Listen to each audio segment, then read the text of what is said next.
باب ما جاء من الرخصة فی ذلک، باب ہے ان احادیث میں جن کے اندر اجازت ہے فی ذالک کا استقبال اور استدبار قبلے کا۔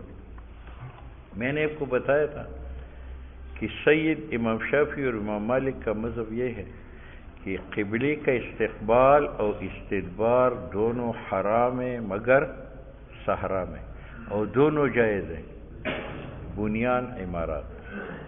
امام احمد ابن حنبل رحمہ اللہ کا مذہب یہ ہے کہ استقبال تو حرام ہے قبلے کا بنیان اور صحرا دونوں میں، اور استدبار قبلے کا جائز ہے بنیان اور صحرا دونوں میں۔ امام ابو حنیفہ رحمہ اللہ کا مذہب ہے کہ استقبال اور استدبار قبلے کا دونوں حرام ہے بنیان اور صحرا دونوں میں حرام ہے۔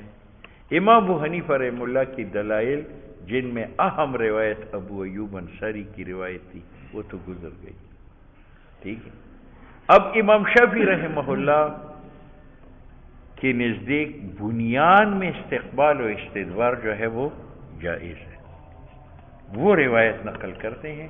عبداللہ ابن عمر فرماتے ہیں کہ میں اپنی پھوپھی حضرت حفصہ جو حضور کی بیوی تھی ان کے گھر کے، میں بچہ تھا تو میں کوٹھے پر چڑھا، جب چھت پر چڑھا تو میں نے نبی علیہ السلام کو دیکھا کہ قضاء حاجت کے لیے بیٹھے ہیں، شام کی طرف آپ کا منہ ہے اور بیت اللہ کی طرف آپ کی پشت ہے، آپ کی تو دیکھو یہاں استدبار قبلے کا آیا ہے، اور اس لیے آیا ہے کہ مدینہ شہر ہے، مدینہ کیا ہے، معلوم ہوا کہ آبادی کے اندر استقبال اور استدبار جو ہے وہ کیا ہے، وہ جائز ہے۔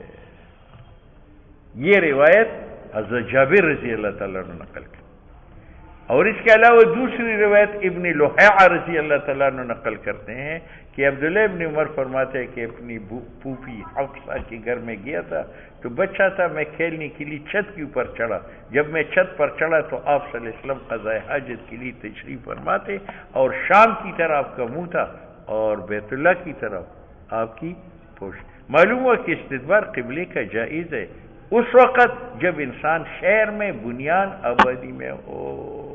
بات سمجھ میں آ گئی؟ یہ امام شافعی اور امام مالک رحمہ اللہ کی دلائل ہے۔ باب ما باب ان حدیث کا جاء جو آئے ہے من الرخصت، اس بات پہ کہ اجازت ہے استقبال و استدبار کی قبلہ کی طرف بنیان میں۔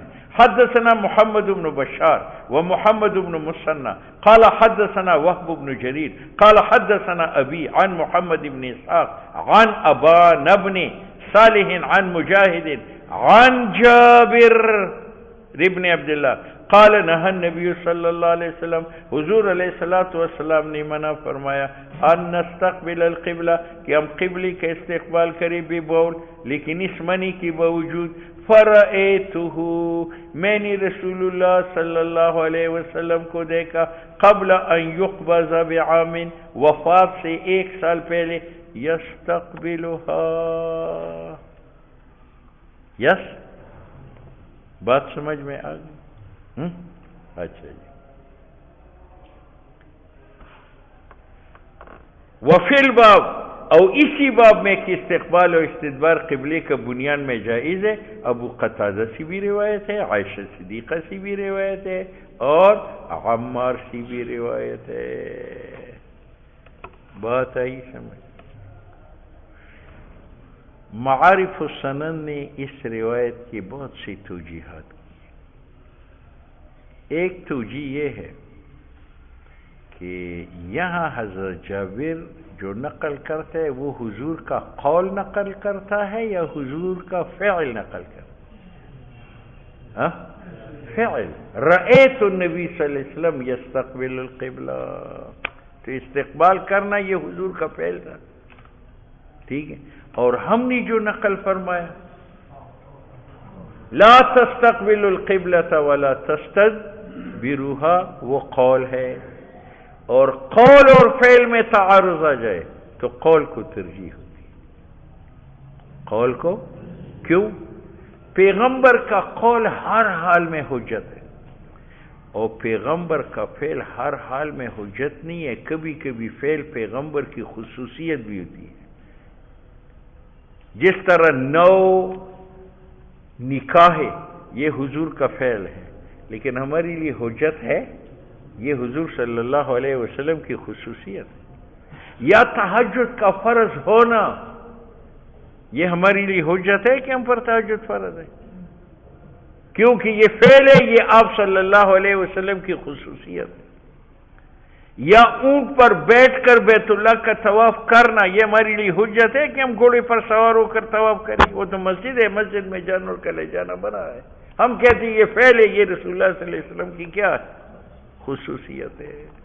تو قول اور فعل میں جب تعارض آ جائے تو ترجیح القول ہوتی ہے، کیونکہ قول ہر حال میں حجت ہے اور فعل پیغمبر کی خصوصیت بھی بن سکتی ہے۔ ٹھیک ہے، ایک دوسری توجیہ معارف السنن کی ہے کہ حضرت جابر کی روایت محلل ہے کہ استقبال اور استدبار بنیان میں حلال ہے، اور ہماری روایت لا تستقبل القبلہ ولا تستدبروها وہ محرم ہے۔ اور محلل و محرم میں تعارض آ جائے تو ترجیح کس کو ہوتی ہے؟ محرم کو۔ ایک دیگ دودھ سے بھرا ہوا وہ حلال ہے، اور ایک قطرہ پیشاب کا اس میں گر جائے وہ حرام ہے، تو ہم اس پوری دیگ کو حلال کہیں گے یا حرام کہیں گے؟ حرام کہیں گے، نتیجہ تابع ہوتا ہے اخذ اور ذل کا۔ تو دوسرا جواب یہ ہے کہ ہمارا مستدل محرم ہے، اور یہ مستدل امام شافعی کا یہ محلل ہے، اور محرم و محلل کے اندر تعارض آ جائے تو ترجیح کس کو ہوتی ہے؟ ٹھیک ہے۔ تیسرا جواب معارف السنن نے دیا ہے کہ یہ فعل نبی علیہ السلام کا یہ نہیں سے پہلے ہے، تو لا تستقبل القبلہ ولا تستدبروها سے یہ منسوخ ہے۔ یہ کیا ہے؟ منسوخ۔ بات سمجھ میں؟ اور نسخہ کی دلیل یہ ہے، نسخہ کی، کہ اس کا راوی ابو ایوب انصاری تھا۔ کون تھا؟ ابو ایوب انصاری، اور وہ واقعہ نقل کرتے ہیں شام کے سفر کا۔ کس کی؟ شام کی سفر کا جو ہے وہ واقعہ بیان کرتا ہے، اور شام کا سفر اس وقت تھا، یہ ہجرت کی تقریباً 8ویں ہجری میں تھا، جب مکہ فتح ہوا، اسلام غالب آیا تو مسلمان شام کے سفر کرنے لگے، تو وہ آخری اسلام کی روایت ہے اور یہ پہلی روایت ہے، تو وہ ناسخ ہے اور یہ منسوخ ہے۔ چوتھا جواب دیا ہے کہ ہم نے جو کہا تھا لا تستقبل القبلہ، یہ خطاب امت کو ہے، امت کے لیے استقبال و استدبار حرام ہے، کیونکہ امت سے خانہ کعبے کا درجہ بلند ہے، تو اس کی تعظیم ہم پر واجب ہے، لہذا استقبال و استدبار نہیں کر سکتے۔ اور یہاں حضور کا فعل ہے، حضور کا درجہ بیت اللہ سے بڑا ہے، بیت اللہ کے قرآن سے حضور کا درجہ بڑا ہے، کیونکہ قرآن معجزہ ہے، آپ صلی اللہ علیہ وسلم صاحب معجزہ ہے، اور تو آپ مالک ہو گئے اور معجزہ مملوک ہوا، اور مالک افضل ہوتا ہے مملوک سے۔ جب آپ قرآن سے افضل ہے تو بیت اللہ سے بھی افضل ہے، تو آپ پر بیت اللہ کا ادب نہیں ہے، ہم پر ہے۔ ٹھیک ہے۔ پانچواں جواب معارف السنن نے یہ دیا ہے کہ دیکھو، ایک عام آدمی قضاء حاجت کے لیے بیٹھا ہے اور دوسرے آدمی کا گزر ہوتا ہے، تو وہ گہری نظر سے دیکھتا ہے یا سطحی نظر سے؟ نظر پڑتی ہی آنکھیں بند کر لیتا ہے۔ بات سمجھ لیں، خصوصاً جب قضاء حاجت کرنے والا بڑا آدمی ہو اور دیکھنے والا چھوٹا بچہ ہو، تو وہ گہری نظر سے دیکھے گا؟ نہیں، سطحی نظر سے دیکھے گا۔ تو آپ صلی اللہ علیہ وسلم کی عظمت پھر صحابہ کے دل میں بہت زیادہ تھی، اور عبداللہ ابن عمر رضی اللہ تعالیٰ عنہ کی عمر چھوٹی تھی، تو حضرت ابن عمر رضی اللہ تعالیٰ نے حضور کو گہری نظر سے نہیں دیکھا تھا، سطحی نظر سے۔ اصل میں نبی علیہ السلام منحرف بیٹھے تھے کعبہ سے، عبداللہ ابن عمر نے سمجھا کہ آپ بیت اللہ کی طرف بیٹھے۔ بات سمجھ میں آ گئی؟ تو آپ بالکل بیت اللہ کی طرف استدبار و استقبال کر چکے تھے یا منحرفاً بیٹھے تھے. لیکن عبداللہ ابن عمر نے سطحی نظر سے یہ فیصلہ کیا کہ آپ مستدبراً الی القبلہ. بات سمجھ میں آ گئی. یہ 5 توجیحات اس روایت کی. قال ابو عیسیٰ حدیث جابر فی هذا الباب، حدیث جابر کی اس باب میں حدیث حسن غریب، حسن غریب کی توجیہ گزر چکی ہے. یعنی حسن او غریب، یا حسن عند قوم و غریب عند قوم، یا حسن باعتبار سندین و غریب باعتبار سندین. یا غریب کا معنی وہ نہیں ہے جس کا راوی تھا مضبط نہ ہو رہا. غریب کا معنی کیا ہے؟ جس کا راوی ایک ہو اگرچہ وہ تھا مضبط ہے. تو چونکہ راوی ایک ہے تو روایت غریب ہے، اور چونکہ تھا مضبط ہے. وقد روا هذا الحدیث، اور اس حدیث کو ابن لہیعہ نے نقل کیا عن ابی زبیر عن جابر عن ابی قتادہ انہ رأى النبی صلی اللہ علیہ وسلم، اس نے حضور کو دیکھا پیشاب کرتے مستقبل القبلہ. اخبرنا بذلک قتیبہ قال اخبرنا ابن لہیعہ. لیکن اس روایت کا جواب ترمذی خود دیتا ہے. حدیث جابر کی جو نبی صلی اللہ علیہ وسلم سے ہے وہ اصح ہے حدیث ابن لہیعہ سے. کیوں؟ ابن لہیعہ ضعیف ہے عند اہل الحدیث، ضعفہ، ابن لہیعہ کو ضعیف ٹھہرایا ہے یحیی ابن سعید قطان وغیرہ نے. حدثنا حناد قال حدثنا عبدہ عن عبید اللہ ابن عمر عن مجاہد ابن یحیی ابن حبان عن امیہ واسع ابن حبان عن ابن عمر قال رقیت یوما، میں چڑھا ایک دن علی بیت حفصہ، حفصہ کی چھت پر. یہ وہی روایت ہے. علی بیت حفصہ، یہ عبداللہ ابن عمر کی پھوپھی تھی اور حضور کی بیوی تھی. میں نے حضور کو دیکھا علی حاجتی ہی کہ وہ قضاء حاجت کے لیے بیٹھے تھے مستقبل شام، بیت المقدس کی طرف منہ تھا، مستدبر الکعبہ. جوابات گزر گئے. ھذا حدیث حسن صحیح. باب النہی. جاؤ دوستو بزرگوں، پیر کو ملاقات ہوگی انشاءاللہ کہ نہیں؟ جمعے کو آؤ گے؟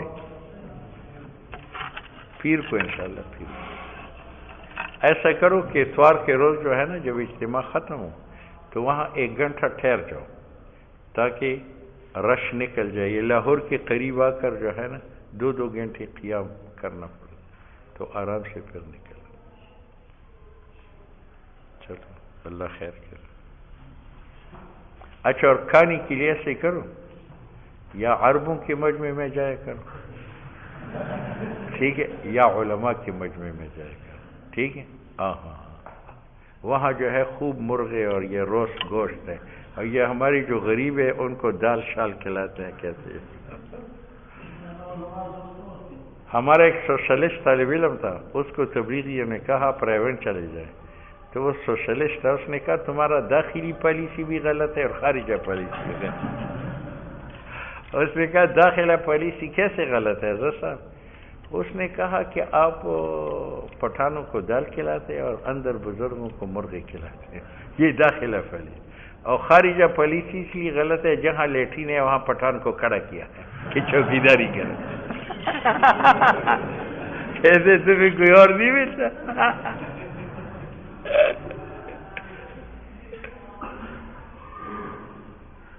بس میں احتیاط سے چڑھو، احتیاط سے اترو، ایسے نہیں بس کی نیچے ہوگی.